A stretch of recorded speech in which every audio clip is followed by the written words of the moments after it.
Good morning po sa inyo mga sir, mga ma'am. Si Sir Romon po ito. Ito po may estudyante po ngayon. Si Sir, pangalan? Gilbert Untuan po. Taga saan si Sir Gilbert? From Bohol po. Yan o. Sino shout out ni Sir Gilbert? Shout out sa mga tropa ko dyan sa Bohol at saka kay Generson Morales. Mga kasamaan ko sa GBJ Hardware Construction. Shout out po. So TDP? Sa member ko pala dyan sa Taguig Chapter. Shout out sa inyo mga buddy. Kay Admin Mike Paras, shout out din po. Yan o. Sige Sir, salamat Sir. Mag-drive na po to si Sir. Ayun na po si Sir Gilbert. So ito si Sir Gilbert, mag-additional din siya ng code 3C. Code C.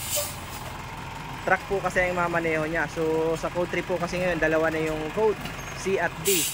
Yung C sa straight truck, mga truck po yun. At sa D naman, sa mga bus.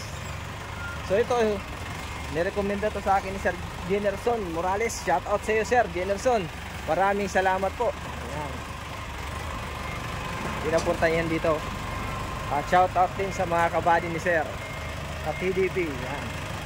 So yung mga gusto dyan mag-additional code 3, dapat po 4 na taon na professional yung license nyo. Madami din po nagsasabi na nagtatanong pag non-pro ba, pwede bang mag-code 3? Hindi po pwedeng mag-code 3 pag non-pro mga sir. Halimbawa 1-2 na non-pro, hindi po pwede. Dapat magpa-pro muna, tapos mag-antay ng 4 na taon po.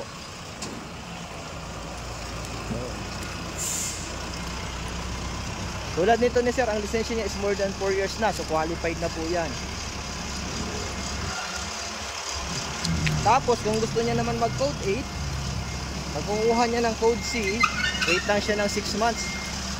Pwede na po yun.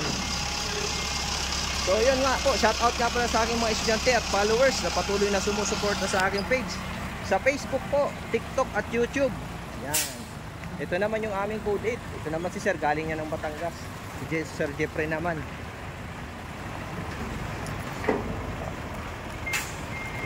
Magpa-parking na to si Sir.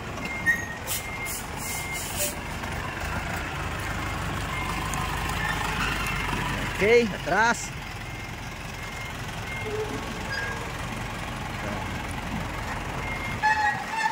Sanay na din si Sir din. Ayun ang pinitulang niya.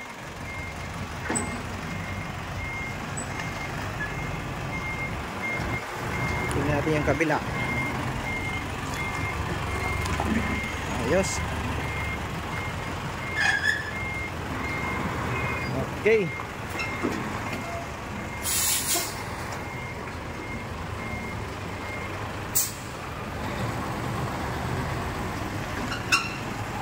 Parallel parking naman ang gagawin nito ni Sir.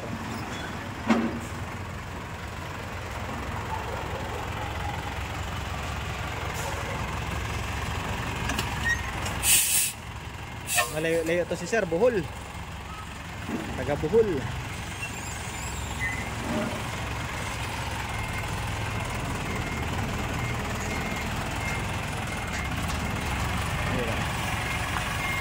Okay, parallel parking.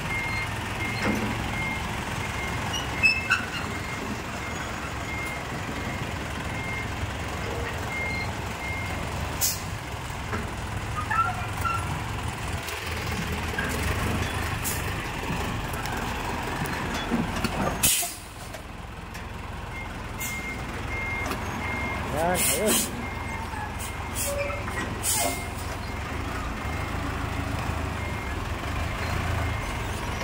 Oh, break. Yan, ayos. Yan, okay sir. Yan si Sir. Yan po yung mga gusto mag-additional code 3 at code 8 PM lang po. Maraming salamat po and God bless po sa inyong lahat.